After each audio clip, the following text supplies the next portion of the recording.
Fala pessoal, tudo bom com vocês? Eu sou o Matheus Reis, esse aqui é mais um vídeo aqui no canal M Reis Geek. E hoje é um dia muito triste. Morreu Stan Lee, aos 95 anos, o criador de várias histórias que a gente ama tanto, morreu. E hoje eu vim trazer esse vídeo em homenagem a ele. Então, vem comigo.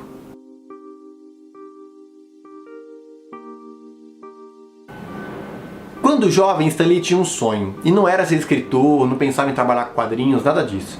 Ele queria era ser ator. Ele ia no cinema e ficava encantado, e ele queria ser ator, queria participar de filmes que ele se encantava tanto assistindo. Criado e educado na época da Depressão Americana, durante a queda da Bolsa de 29, Stan Lee e sua família não tinham muito dinheiro. Eles moravam no Bronx e não tinham muitas condições. Por conta disso, Stan Lee sempre trabalhou desde pequeno, então ele estudava e trabalhava meio período. Com 16 anos ele trabalhou numa fábrica de calças e também foi porteiro do Teatro Rivoli lá em Nova York. E depois ele entrou na indústria dos quadrinhos por um acidente. A revista Management tinha uma vaga no setor de quadrinhos e Stan Lee não pensou duas vezes e se inscreveu para essa vaga.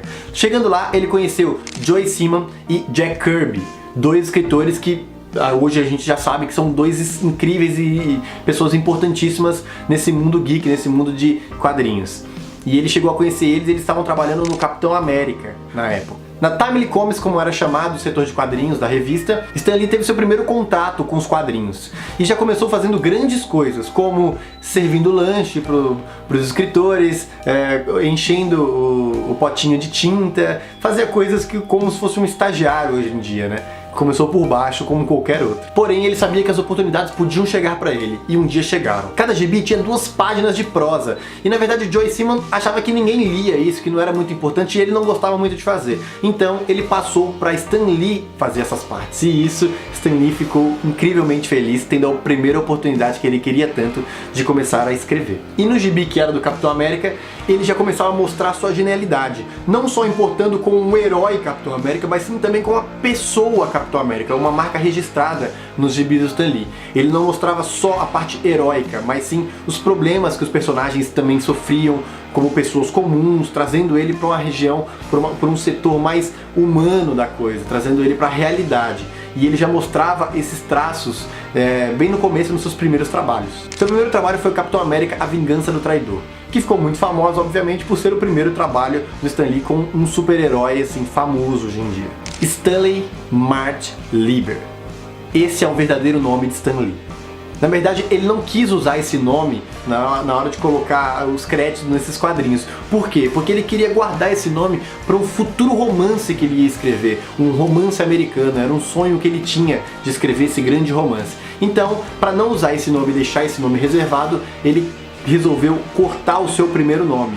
Então, ficou sendo chamado de Stan Lee. Passado algum tempo, Joe e Kirby acabaram saindo dessa editora, saindo da revista do Capitão América. E o que ele fez? Bom, os diretores tinham que passar essa revista para alguém. E não tinha ninguém mais capacitado ali, que estava mais envolvido no projeto que o próprio Stan Lee. Então, num valor muito mais barato que os outros faziam, Stan Lee ganhou essa revista e começou a escrever uma revista que teoricamente ficou na mão dele. Nisso veio a guerra. E a guerra também veio para os quadrinhos, porque Stan Lee começou a colocar os personagens, principalmente o Capitão América, para lutar na guerra, fazendo histórias de guerra e tudo mais. Então, os Estados Unidos estavam em guerra na vida real e nos quadrinhos. O Stan Lee fazia histórias incríveis do Capitão América vencendo a guerra, e isso trouxe uma realidade, trouxe os quadrinhos para próximo das pessoas que estavam vivendo aquele momento, aquela fase da história, né? Porém, Stan Lee se envolveu tanto na criação e escrevendo histórias do Capitão na guerra, que ele acabou se alistando no exército americano, e ele foi para a guerra. Só que, como ele era um escritor, ele acabou sendo colocado para fazer panfletos e também escreveu vídeos de treinamentos para o exército. Então ele ainda ficou na área dele. Com o fim da guerra e a vitória dos Estados Unidos, Stan Lee volta para casa e as coisas começam a voltar ao normal. E aí ele se casa. Ele conheceu uma modelo de chapéu chamada Joan Lee por conta de Stan Lee, obviamente. E acabou casando com ela. Stan Lee, com a Timely Comics, estava vivendo uma boa fase. E ele estava trabalhando no alto do Empire State Building. Rock moral. E ali começava a nascer a Marvel Comics. Ou, como ele mesmo chamava, o Escritório dos Loucos. com vários jovens talentosos, cheio de ideias na cabeça, aquele lugar acabava se tornando um lugar muito divertido, onde Stan Lee, com seu jeito de entusiasmo, acabava fazendo os gestos que ele queria que aparecesse nos quadrinhos. Ou seja, ele escrevia uma história e passava para um desenhista. E quando o desenhista ia relatar aquilo que estava acontecendo na cena, ou fazendo uma cena de surpresa, de felicidade, de briga, o Stan Lee queria mais alma naquilo, ele mostrava. Então ele acabava fazendo mímica, mostrando o que ele queria. Desenha o Dr. Destino assim, faz desse jeito. Quando o cara estiver vibrando, vibra mesmo. Ele não gostava de meio termo, né? Então quando era pra ter uma expressão, ele gostava que fosse muito expressiva, que o desenho fosse muito expressivo. E isso ele fazia as mímicas, ele pulava em cima da mesa, pulava no sofá, ele era muito dinâmico na hora de passar isso para os seus desenhistas. E muitas vezes até as pessoas se espantavam, achavam que estava acontecendo alguma coisa, mas não. Era só Stan Lee no seu momento mágico, mostrando quais eram as reações que ele queria para os seus personagens. Isso é incrível, né? Ele trazia a cena do gibi para a vida real, mostrando o impacto das coisas, e isso mostra um pouquinho da genialidade, da imaginação que ele tinha, do pensamento bem pra frente, e acabavam desenhando isso que ele pedia. E com esse sucesso que as HQs começaram a acontecer, Stan Lee começou a ficar famoso, e os créditos eram dados apenas a ele, e isso ele não concordava. Por conta disso, ele começou a acreditar os seus artistas nas revistas, coisa que não acontecia antigamente. Então, Stan Lee que deu a ideia e começou a acreditar, colocando lá desenhista, escritor, roteirista, enfim, vários créditos. Toda vez que você pega uma revista e vê os créditos de todos os que trabalhavam na revista, Stan Lee que teve essa ideia para que todos sejam creditados e todos ganhem seus louros também, né? Que ele não fique com a fama sozinho, todos merecem a fama se o gibi fizer sucesso. E ele queria mostrar para o mundo o quanto eles se divertiam naquele escritório, o quanto aquilo era legal e o quanto aquela energia positiva ele queria passar para os gibis e passar para tudo. Por isso ele criou a MMMS, que traduzido do inglês é a Feliz Sociedade da Marvel que Marcha. E isso ele criou uma onda para atrair novas pessoas, novos escritores, novos desenhistas para irem trabalhar na Marvel. E dos anos 60 aos anos 70 foi o ano em que Stan Lee mais amou fazer quadrinhos. Em 61 foi lançado o Quarteto Fantástico, em 72 foi lançado o Hulk, o Homem-Formiga, Thor e o Homem-Aranha. Em 63 foi lançado o Homem-Gigante, Doutor Estranho, Pantera Negra, Homem de Ferro, os X-Men e os Vingadores. Em 65 a revista do Nick Fury e em 66 foi lançado o Surfista Prateado. E a genialidade desses dois trabalhando junto era coisa impressionante, era coisa incrível. Tanto é que eles conseguiam trazer os personagens o mais próximo do público possível. Eram pessoas comuns com superpoderes. E eles conseguiam colocar temas na época. Por exemplo, naquela época dos Estados Unidos, era uma época com que as pessoas viviam com medo da guerra nuclear e tudo mais.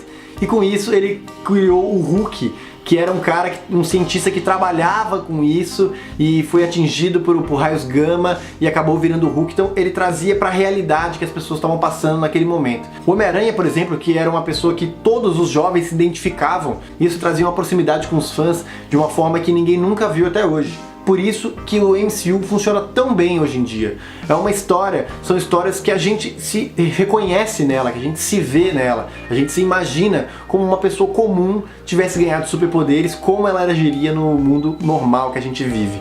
Essa foi a grande genialidade de Stan Lee. E é por isso que ele é um revolucionário no que ele fez, e por isso que ele é tão lembrado e tão amado, considerado o maior escritor, o maior referência de quadrinhos de todos os tempos. E é por isso que essas homenagens que agora vão acontecer para ele são muito verdadeiras, são homenagens que deveriam realmente acontecer, porque ele criou muitos caráteres, a gente pode dizer isso. Ele com suas histórias, muitas pessoas que não tiveram referências paternas, não tiveram uma família estável, cresceram se espelhando naqueles heróis que ele escreveu. Então essa proximidade que ele trazia, que as pessoas puderam criar, evoluir em cima dos ensinamentos que aquele gibi dava, é incrivelmente importante. Por isso Stan Lee é tão querido no meio dos quadrinhos, no meio desse mundo geek, desse mundo nerd. Porque ele é um cara referência no que ele fez. Você criar personagens tão complexos, tão diferentes um do outro, com tantas histórias, tantos universos, que você pode viajar nessa imaginação, não é pra qualquer um, é pra um gênio, um cara que tem uma percepção diferenciada. E essa é uma pequena e bem singela homenagem a Stan Lee.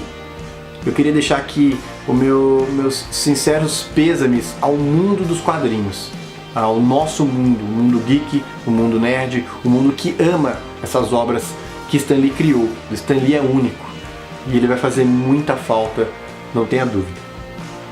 Fica aqui a minha pequena homenagem. E se você gostou desse vídeo, não se esquece, se inscreve no canal, deixa seu like, compartilha esse vídeo para o máximo de pessoas.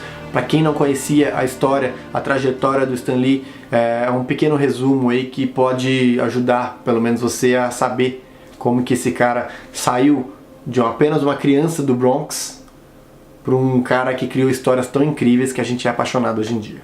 Beleza? Valeu, gente. Abraço. Tchau, tchau.